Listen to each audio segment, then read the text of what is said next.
سورة البقرة آية نمبر 148. أعوذ بالله من الشيطان الرجيم. بسم الله الرحمن الرحيم. ولكل وجهة هو موليها فاستبقوا الخيرات أينما تكونوا يأتي بكم الله جميعا إن الله على كل شيء قدير. صدق الله العظيم.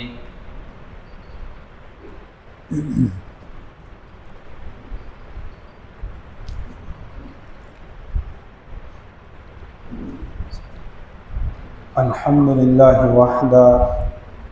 والصلاة والسلام على من لا نبي بعد. أما بعد، قال الله تعالى في محكم كتابه: أعوذ بالله من الشيطان الرجيم. بسم الله الرحمن الرحيم. ولكل وجهة هو موليها فاستبقوا الخيرات إلى آخر الآية. هم الله تعالی دلته کې یو ځل بیا مسلمانانو ته فرمایي چې ګوره تاسو چې ما کوم طرف ته حکم کړی دی چې قبله د بیت الله شریف ده، نو هغې ته تاسو مخ کوئ او بس د دې کافرانو خبرو ته غوږ مه ږدئ او په خپل دین باندې قایم اوسېږئ او فاستبقوا الخیرات د نیکو په کارونو کې د یو بل نه مخکې کېږئ. د هغې وجه دا ده چې یو ورځ داسې راتلونکې ده چې د الله مخې ته به تاسو ټول ودرېږئ، نو بس په نیکو کې مخکې کېږئ او د دوی سره بحثونه مه کوئ. نو د آیت یو مطلب دا دی: ولکل وجهة هو موليها. په کائناتو کې د هر چا دپاره یو طرف دی چې هغوی کله لمونځ کوي نو هغه طرف ته مخ کوي. نو مسلمانانو ته تسلي ورکوي چې ګوره که تاسو ته الله تعالی حکم وکړو چې بیت الله طرف ته لمونځ کوئ، نو دا خو به د کائناتو کې د هر چا قانون دی. یهود خپل طرف ته لمونځ کوي، نصارا خپل طرف ته لمونځ کوي، دغه شان مشرکان د خپل بتانو عبادت کوي. اوس په دې کې داسې کومه داسې غټه خبره ده چې دا مشرکان را لګي او په تاسو باندې اعتراضونه کوي، ځکه دوی هم یو طرف ته لمونځ کوي، یهود هم یو طرف ته لمونځ کوي، نصارا هم کوي. نو که تاسو هم د خپلې قبلې ته لمونځ کوئ، نو په دې کې دوی سره بحثونه مه کوئ، بس د په نیکۍ کې مخکې کېږئ او د دوی طرف ته مه ګورئ. یو مطلب دا دی. دویم مطلب دا دی چې الله تعالی فرمایي په دې کائنات کې لکل وجهة، د هر چا خپل یو مخ دی او په هغه طرف باندې روان دی. لکه مثلا د چا د دنیا سره ډېره زیاته مینه ده، د چا د آخرت سره ډېره زیاته مینه ده. څوک چې دی نو جومات آبادوي، څوک مندر آبادوي، څوک چې دی نو د هغوی مینه د دې سره چې مال خرج کوي، د چا مینه چې دی د بخل سره ده، د چا د خاندان په وجه باندې د دین نه نفرت دی، د چا د دین سره مینه ده. نو د هر چا خپل یو طرف دی او په هغې باندې روان دی. نو تاسو څه چل کوئ؟ فاستبقوا الخیرات، د یو بل نه په نیکو کې مخکې کېږئ. دې شیزونو ته مه ګورئ چې څوک په کوم باندې روان دی، ته خپل غم کوه. فاستبقوا الخیرات، په نیکو کې د یو بل نه مخکې کېږئ. د هغې وجه دا ده چې د الله تعالی چې کومې مقربې فرشتې دي، نو د هغوی قبله چې کوم دی نو هغه د الله تعالی عرش دی. لکه هغه مقربې فرشتې چې د الله تعالی عرش یې نیولی دی، نو د هغوی قبله د الله تعالی عرش دی. دغه شانته کې کروبیین چې کوم فرشتې دي، نو د هغوی قبله بیت المعمور دی. بیت المعمور دا د کعبې شریفې بالکل په سیده باندې په اسمانونو کې یو قبله ده. نو کومې فرشتې چې د هغوی نوم کروبیین دي، نو هغوی چې عبادت کوي نو هغه د بیت المعمور نه تاویږي او هغه طرف ته لمونځ کوي. بیا چې کوم روحانیین فرشتې دي، نو هغوی کرسي وسع کرسیه السماوات والارض، کرسي د الله تعالی د اسمانونو د ځمکې لویه ده، نو د هغوی قبله د کرسي ده. دغه شانته کې د نبی علیه الصلاة والسلام نه مخکې د انبیاء کرامو قبله چې کومه وه، نو د بعضو انبیاء کرامو قبله بیت المقدس وه، او د اکثر انبیاء کرامو قبله چې نو هغه بیت الله شریف. الله تعالی ته ولکل وجهة، د هر چا لپاره یو طرف دی. نو ستاسو دپاره ما یو طرف مقرر کړی دی چې هغه بیت الله شریف دی، نو هغې ته مخ کوئ. فاستبقوا الخيرات او دیو بلنا په نیکۍ کې مخکې کیږي. نو نبی علیہ الصلوۃ والسلام ته تسلی ورکړي دا فاستبقوا الخيرات دیو بل نه پنه کوي کې مخکې نو دې څه مطلب دی نو امام الشافعی رحمه الله دا فرمایي چې ګوره تاسو فاستبقوا الخيرات پنه کوي کې مخکې کېږي دیو بل نه مطلب دا دی چې موږ په اوله وخت کې کوو امام شافعی رحمه الله د دین اغست داده چې فاستبقوا الخيرات مطلب دا دی چې پنه کوي کې مخکې کېږي او د ټولو نه پنه کوي کې غټ عبادت مونږ دی امام شافعی رحمه الله فرمایي چې مونږ په اوله وخت کې کوي د آیت مطلب دا دی چې مونږ په اوله وخت کې کوي دیو جن حدیث شریف کې راغلی نبی رسول الله والسلام فرمایي چې کوم انسانان پنه کوي کې رست کیږي نو الله تعالی به استکری رست کی مطلب دا دی سب وسولار دی او سب جوړیږي او ته په اوله سب کې زیشته او ته په زور باندې شاته زور کې الله تعالی به تاسو کی مطلب په دنیا کې به دې مرسته کی او په آخرت کې به دې مرسته کی جنت ته وځي خو لګ لیټ ور داخل شي نو د نیکی په کار کې دیو بل نه مخکې کېږي نو امام ابو حنیفه رحمه الله فرمایي چې دا د ټول نیکو سره دیږي بس چې کوم ځای کې نیکی د نپاغي کې مخکېواله کوه او امام الشافعی رحمه الله فرمایي چې دینه موز مطلب دی چې موز په اوله وخت کې کوه ځکه الله تعالی فرمایي په نیکی کې دیو بل نه مخکې شي په اوله وخت کې عبادت کوي او دا غي دلیل لا ده چې امام الشافعی رحمه الله فرمایي وای دا ابو محذوره رضی الله عنه روایت ده چې انه قال الصلاه في اول الوقت رضوان الله په اول وخت کې د موس کول د الله تعالی رضا مندي ده او په اخره عفو الله او په اخر وخت کې د موس کول د الله د طرفه معافي ده نو ابو بکر صدیق رضی الله عنه بدا فرمایل چې رضوان الله خیر من عفو الله د الله تعالی د رضا مندي د الله د معافی نه غوړه د مطلب دا دی چې الله تعالی ستانه راضي شو نو بس معافی خو ته خپل باندې کوي نو او کچرته کې الله تعالی ستانه ناراضه دی او استوي زئی بز جنت ته داخل شو دا نو خون نه کوي خون دا کوي چې الله تعالی د ناراضي او الله د معافی مو نو په اوله وخت کې منز د نبی صلی الله علیه وسلم حدیث دی چې دا د الله تعالی رضا مندي ده نو چې کوم خلق په اوله وخت کې مونږ کوي نو الله تعالی د دوی نه هغه راضي دي البته امام ابو حنیفه رحمه الله دا فرمایي چې کوم منځونه د سدي چې باغې کې په حدیثو کې او یا د څه هغه زر قضا کی نو باغې کې خیر تاسو تادی کوي په اوله وخت کې کوي لکه د ماخام منځ دی نو هغه است کې زر کوي نو هغه زر په کار دی چې څنګه اذان وشي البته په حدیثو کې دومره راغلي دي چې نبی له صلوات و سلام بچ د اذان وشو ماخام او اذان به وکړو وای نبی له صلوات و سلام په خپل کور مبارک کې چراندام وکړ او بیا په قلاره باندې راتلو صحابه کرام په صفونو کې ناسو نو بیا به داغه نه بعد جمعې ته مخکې شو د ماخام جمعې به وکړه نو کوم اس کم دومره وخت پکې پکار دی لکه اوس تاسو څنګه باندې یو داری کې ستودريږي نو په لار څوک روان دي نو لکه صبر وکړه چې وي پکې دسو کې خلک په دې بازار کې له دکان بندي او تا په باندې باندې شروع کو داری کو درې د مداغونه خو دې جمع وکړي نو دومره کم اس کم وخت پکې پکار دی چې خلک پکې ځان را ورسي او بل چې کم منځونو کې یا د سحر منځ دی او د مازیګر منځ دی نو د امام ابو حنیفه رحمه الله مسلک دا دی چې ګوره د ماخام منځ گذر کوو خو البته د ماسخوتن منځ کنا وخت وشي نو دا بهتره خبره ده ځکه چې بدی کې یبا اجر پکې ډیر زیات دی او ناشنا خبره بل ده دا مونږ چې کوم موږ کو کنه عام طور باندې د ماسخوتن نو ولدم خنا وخت ټیم دی ولی دا غي وجه ده چې کله نور پرې وته نو اسلامی تاریخ بدل شو لکه زموږ تاریخ چې بدلیږي نو د شپې په 12 بجې باندې دا کم چی سوي دي خو د اسلام تاریخ ته چې کله نور پرې وته نو دا ورس ختم شو وز د انور چې پرې وته دا 12 بجې دي اسلامی دیو جن تاسو چې کله حرم شریف تلاړ شي الته چې ټیم پیس ته ګورئ نو پای کې اسلامی ټیم لیکل شي نو ماسخوتن موږ چې تاسو الته کوی نو پای کې به لیکلي یو نیمه بجه نو چې زموږ شان ساده سره هغه ته وګورئ ټیم پیس بیٹه نه ټیم پیس بیٹه نه دی دا نشنا خبره ز تاسو ته کوم دا غي وجدان چې کله نور پرې وته نو په اسلامي لحاظ سره دا 12 بجې شو د شپې 12 بجې شو نو بیا چې یو نیمه غنټه بعد پس د ماسخوتن موږ کې نو دا یو نیمه بجه ده نو الته کې د ماسخوتن موږ چې په حرم شریف کې په ټیم پیس کې نکلي یو نیمه بجه لکه مطلب دا اوس یو نیمه بجه ده چې د ماسخوتن موږ نو دا مونږ چې په دې کم ټیم کې کوو دا ټیک ټاک ټیم دی لکه الله تعالی په دې باندې موږ اجر راکړي ځکه په اسلامي تاریخ سره دا خبره نا وخت دی دا خو مونږ ته په دې سوي سره ښکاري دا 9 بجې دي که اسلامي تاریخ ته وګورئ دا کم از کم د شپې اوس 2 بجې 2:30 بجې دي نو ټیک ټاک ټیم دی ښه صحیح دی الله تعالی په هر یو کار کې حکمت دی نو امام ابو حنیفه رحمه الله دا فرمایي چې ماسوتن موز نا وخت پکار دی البته د سحر موز چې نو هغه نا وخت هغه پکار دی وای ځکه چې نبی له صلوات والسلام فرمایي چې اسکروا بالفجر فانه اعظم للاجر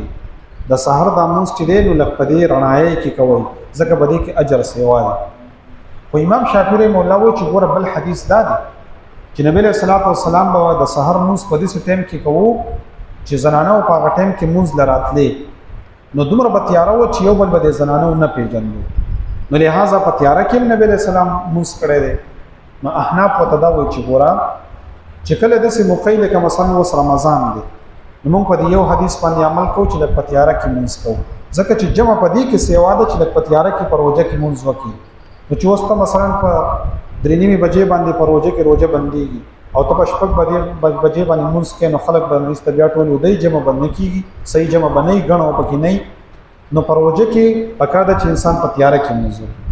او چې عام ورځ دي لکه اوس موږ د سحر موږ په سلورنی باندې کوو ولی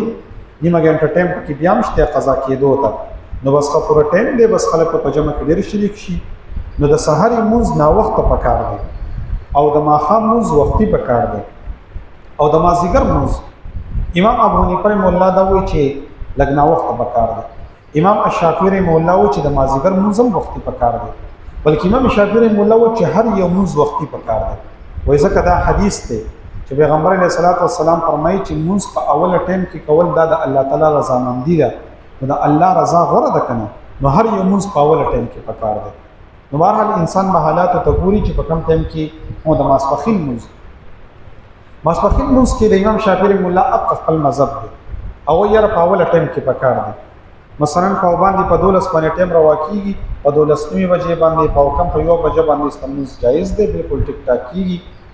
دا موږ په دې باز خبرو کې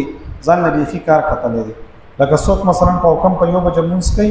یا په 12 کې موږ وای دا حدیث دی او حدیث نه دی ټیک ټاک کار دی ولی په حدیث کې راغلي دی پیغمبر علیه السلام وخت مونږ کړی دی او د پیغمبر علیه السلام طریقه کار د ماسپخین په موږ کې داو چې کله به وړه نو نبی علیه الصلاۃ والسلام با د ماسپخین موږ نا وخت کوو لکه مثلا 2:30 بجې په کم 3 بجې د ماسپخین موږ به کوو ځکه چې لګدا دوب کینی او چې کله بجې مې و نو په 12 بجې په باندې په 12 بجې دا به موږ کوو او زموږ په علاقو کې خلک د یو نیمه بیخي په ټیکه باندې نیولې ده دا خو شکر دی د الله تعالی فضل دی چې مونږه یا بلچا هغه شروع کړ دی په باندې په یو باندې نو ډیرو خلکو زموږ په دې سنت طریقو کې اجر دی نو ډیرو جماعتونو په باندې جماعت کې د جمعې موږ په یو بجې باندې کیږي نو موږ ته به کوم ثواب ملوي ځکه چې موږ قدم کې خو الله تعالی به خلک روان کړ نو خبره ده چې په سنت باندې عمل کیږي او صحیح طریقه د جمعې موږ دومره وختي په کار دی د مازیګر د موږ ته چې وګورئ صحابه کرام فرمایي د مازیګر موږ به موږ دومره وختي کوو چې د مازیګر موږ نه بعد د موږ اوخ حلال کو او هغه هم پکې بیا سرمن بم ته واړه ول او بیا هم پکې شوروا په خکړه وبم ته خوړه او شوروا هم پسې وسکله ولا نور په خپل ځای باندې ولاړ دیو جن کتاس پتنی په عربو کې وسم د خطر ښکار دي لکه دی ورځو کې هم کم از کم په سلور بجل تک مونږي بیا د شپږ بجو پر ډېر ټایم نو مازیګر وګدي نو که څوک مقامات لذین بیا تللی شي ما دا خبر مقصد دا دی خدای مبخا چې د ډیرو خبرونو د ذهن له کولاوال پکار دي لکه بیخي وزن دي سره تنګې نه چې بس په دې مذهب کې راغلي دي او خامخا په دې باندې عمل کېو زموږ علما دا وایو پر د نور علما چې دي کدوانو پانه خو نه دي دوی سره د پیغمبر علیه السلام حدیث دی بلکې امام شافعي مولا دلته کې امام رازی مولا نقل کړی دي تقریبا 26 دلایل قائم کړی دي چې په اوله ټایم کې به مونږ کې مثلا زه اوسو ته ذکر کوم امام شافعي مولا دا قران آیات کوي وای سابقوا الى مغفرة من ربكم الله تعالی وای د خپل رب بخنه ته منډه کوي په اوله وخت کې د الله تعالی بخنه طلب کوي وای د موږ نه لوی عبادت نشته چې د بنده په مغفرت وشي نو الله تعالی فرمایي چې مغفرت په اوله ټایم کې وغواړي وای موږ په اوله ټایم کې پکار دی یو دلیل د قران مجید نه دی دویم دا دی قرآن مجید کې الله تعالی فرمایي والسابقون السابقون اولئک المقربون کم خلق چې مخکې کېدونکي دي مخکې کېدونکي دي نو الله وایي دا زما خاص خلق دي. نو امام شافعي مولا فرمایي په منځ باندې انسان الله تعالی ته نږدې کیږي نو د ټولو نه اهم عبادت منځ دی نو منځ په اوله ټایم کې پکار دی. دویم دلیل. دریم دلیل امام شافعي مولا دا فرمایي وی ګوره ابلیس چې الله تعالی لعین کو او ویشړو وی ولي وی الله تعالی ته چې ما منعک الا تسجد اذ امرتک ولی تا زما حکم ونه منو چې ما ته حکم وکړو تاسو سجده ولي ونه کړه مطلب دا چې ما ته څنګه حکم کړو ډایرکټ په سجده باندې پریوته نو دا ګوره دا مستواله کول په دې منځونو کې وای دا ښه کار نه دی وای ځکه خو الله تعالی ابلیس موجود کړ. نورم دلایل وای یو حدیث په کې دا وای وی حضرت علی رضی الله عنه روایت ده عن النبي صلی الله علیه وسلم انه قال نبی علیہ السلام فرمای یا علی ثلاث لا تؤخرها درې شزونه د سې چې پای کې ګوره رستواله پکې مکه او تادی پکې کوا یو الصلاه اذا اتت چې د مونږ ټایم کله پوره شو کنه بیا تادی کوا استمونس کوا بل والجنازه اذا حضرت جنازه چې کله انسان وفات شو نو جنازه زر پکار ده رستواله نه ده پکار. والایم اذا وجدت لها كفءا او چې یو الک ته او هغه بالغ شو او داغه لپاره په صحیح ځای کې تاریخته اومندله نو تادی کوي ستارشتي ولا زر کوي یا ستا خور او لور ده او په صحیح ځای کې چا تاسو وکړو نو ورې زر ورکو په دې کې تادی کو په دې کې تاخير مکو نو یو پکې دراغه چې نبی له سلام فرمایل چې د مونږ ټایم کله راشي استفاوله وخت کې کوا. دیم عبد الله بن مسعود رضی الله تعالی عنہ فرمایي چې انه سأل الرسول عليه الصلاه والسلام د نبی له صلوات و سلام نه چاته پوس وکړو چې اي الاعمال افضل عملونو کې د ټولنا لوی بهترین عمل کم یو دی و نبی له سلام فرمایل چې الصلاه لميقاتها الاول منص په اول وخت کې کول دا د ټولنا بهترین عبادت دی اول وخت کې منص کول. ابو هريره رضی الله تعالی عنہ فرمایي چې نبی له صلوات و سلام فرمایل چې ان الرجل ليصلي الصلاه وقد فاته من اول الوقت ما هو خير له من اهله وماله. وای نبی علیہ السلام فرمایل چې انسان په اول وخت کې منځ ونکو نو کده د مالم ډیر دی او کده د بچیم ډیر دی خو بده کې هیڅ خیر نشته. صحیح خبره ده خیر او برکت ده چې انسان په اول وخت کې منځ وکړي مال د سټاډیر نه بچی د سټاډیر نه او چې منځ په اول وخت کې. امام شافعي مولا بل دلیل لري بل نبی علیہ الصلوۃ والسلام فرمایي چې من سن سنه حسنه وله اجرها واجر من عمل بها الى يوم القيامه چې ګوره چا په دین کې یو ښه طریقه شروع کړه او د قیامت پورې چې څوک په دغه طریقه باندې روان دی نو دی انسان ته پکې اجر ملويږي او یو ښه طریقه یو دام د چې انسان په اول وخت کې مونږ کوي لکه ما تاسو ته وی چې مونږ شکر دی په دې وچ کې په اول ځل باندې وختي مونږ شروع کو د قیامت پورې چې څوک دا وختي مونږونه کوي ان شاء الله مونږ ته پکې اجر ملوي. نو اول وخت کې دا مونږ کول د عبادت دی.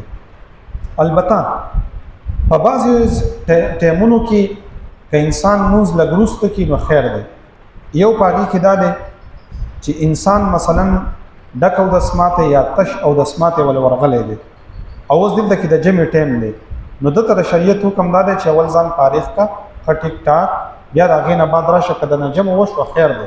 مونږ نه وخت وکا اول ځان دغه نه تاریخ کا نو دې ټیم کې گنجائش ته چې په اول وخت مونږ مکو خیر دی لګي روستا کا.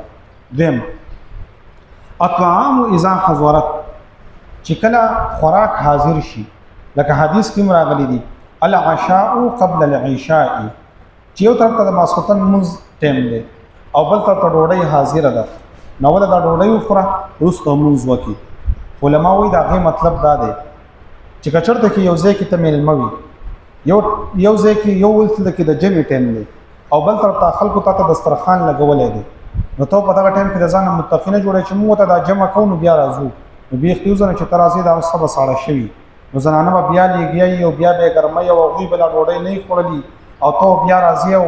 نیغ نیغ کې به چې وس معمول وکړو وس راوي نه بس دغه ټیم کې روز مونږ برسته کینه ابا وخت سه په دې سندې کې یو ځل بیان کوه غ سپیکر وته د مونږ ټیم دا وته سپیکر سره مونږونه وکاو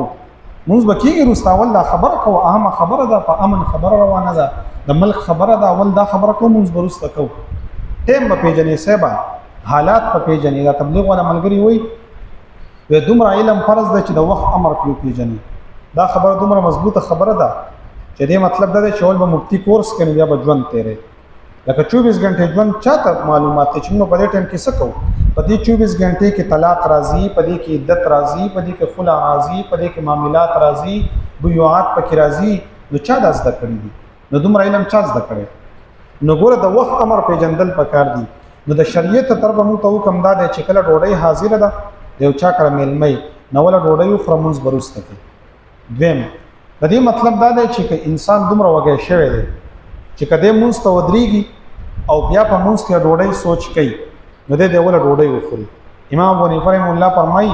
چې زه ډوډۍ ته ناس یم او د موږ سوچ کوم نو دا غوړه ده او چې موږ ته ولاړ یم د ډوډۍ سوچ کوم نو دا غوړه نه ده نو به انسان ډوډۍ وخوري بیا به موږ ته ودرېږي دوه ځګونه شو دریم چې انسان مثلا تیمم وهي اوس په دې کې دته احتمال شته چې را کېدې شي چې وب پیدا شي نو دې ډایرکټ تیمم نه وهي دې انتظار وکي کوبو ته ملاو شي جو صحیح ده کملاو نشي جو موږ د په اخر ټیم کې په تیمم باندې وکي او کله وبو ملاویدل امکان وو نو دې بلک صبر کوي موږ په اوله وخت کې نه کوي البته چې کوم منځونه د سدي چې داغه قضا نشته نو ګره بیا به وبو موجود وي نو ام تیمم کې مثلا جنازه ده جنازه اوس ټیم پوره ده او خلک ودرېږي او په دې ټیم کې وبو موجود دي او کته په دې وبو کې مشروبه کېږي نو ستانه جنازه کېږي بس په غزه کې کینو مټ راون غړ 2 ضرب هوا یو په مخ راکاږي یو په مټو باندې او است ودرېږي ځکه جنازه ده نه کېږي خو کچرته کې دا جنازي والا سړی د سو چې دا د مړي خپل او خلک ته انتظار کوي بیا خلک ته خدای مخلق صبر کوي چې 4 دام کوم بیا درځم او کچا ته صبر نکو نو بس ودرېږي تیمم وها او بس موږ د جنازې کو نو مطلب مې په خبرې کې دا و چې امام الشافعي مولا فرمایي چې پستبیق الخيرات مطلب دا دی چې په اومنس په اوله وخت کې کوا ځکه الله تعالی فرمایي چې اينما تكونوا ياتي بكم الله جميعا تاسو چې په کوم ځای کې یې کنه الله تعالی به تاسو ټول خپل مخ ته حاضر نو ودی کې مؤمنان ته ترغیب دی چې ګور الله تعالی باندې تاسو کوي نو په نیکۍ کې دیو بل مخ کې کېږي مثلا زکات باندې فرض دی نو په هغه ټیم باندې استور کوا حج د باندې فرض دی نو په هغه ټیم کې است کې حج کوا زکه حدیث شریف کې راغلی دی و انسان چې کله سحر کی نو هر انسان خپل ځان خرڅي نو یې په جهنم باندې ځان خرڅ کو جهنم یې واغستو او یا ځان په جنت باندې خرڅ کو جنت یې واغستو نو په نیکۍ کې است کې تادی کول پکار دی نیکۍ په کارونو کې به لم لیک پنکه جنن به وکم سبب وکم بل کله به حج وکم بل کله به حج وکم او پیسې د سره دی او مثلا هغه حج د باندې پاتې شو نبی له صلوات و سلام فرمایي ورته عبادت سره ټوغې نه دی پکار چې تم مونږ کې او حج نه کې ته زکات ورکې او حج نه کې نبی له سلام فرمایي په چا باندې چې حج فرض دی او د حج ونه کو نو د خوخه د يهودي مري او نصراني مري په له خوخه او دم د توې مګوره د حاضر چې کم خلق ناسي په دې اعتماد مکوي چې که زمر شو منو زما د طرفه به زما بچي بیا حج وکي بیغه مشبي نه کوي ورخه په چا باندې بیا دومره سخت نشي چې 10 لک روپۍ ورکړي او خپل پلار غاړه او آزادوم او چې حج ولا وکم او دنیا خلک د سمره نه دي هیڅ وکم پروانه کوي بس استبیا خپل ژوند تیری نو وس چې کله چا سره پیسې او بچا باندې حج پر ځنه خپل کار غره په خپل کوي صدقې غره د ځان مخ کې ولېږي څوک ته بیا جوړ نه دي چې صدقې د پسې وکي او کسه کوي خیرات په پسې وکي نو خیرات ښه خبره ده په پای کې صحیح ټول د نمود او دریا کاری سبا خلق په راغلي سپینې جامع غوستي او اسکټونه چولي ولې څوک یو تر تخته او څوک بل تر څوک ويم نه چې خدای پاک دغه مشروع بخي او خلکو خړو لاړه خبره ختمه نو صدقې د ځان مخ کې ولېږي نو پس ته بقول خیرات د نیکو په کارونو کې دیو بلنه مخ کې شي ځکه اينما تكونوا ياتي بكم الله جميعا کم ځای کې شي تاسو الله به تاسو حاضر کی ان الله على كل شيء قدير الله تعالی پر شی باندې قدرت والا دی ولکل او د هر چا لپاره وجهتون یو طرف ته هو مولیها شاغوت مخکی فاستبقوا الخيرات د یو بل مخکی شي پنیکو کې اينما تكونوا کم ځای کې چې تاسو یې یأتی بكم الله جميعا رابولی تاسو الله تعالی ټول ان الله بشک الله تعالی على كل شيء قدير په هر شي باندې قدرت والا دی. الحمد لله رب العالمين والعاقبة للمتقين الصلاة والسلام على رسوله محمد وعلى آله وأصحابه أجمعين. ربنا تقبل منا إنك أنت السميع العليم وتب علينا يا مولانا إنك أنت التواب الرحيم. اللهم إنا نجعلك في نحورهم ونعوذ بك من شرورهم برحمتك يا أرحم الراحمين.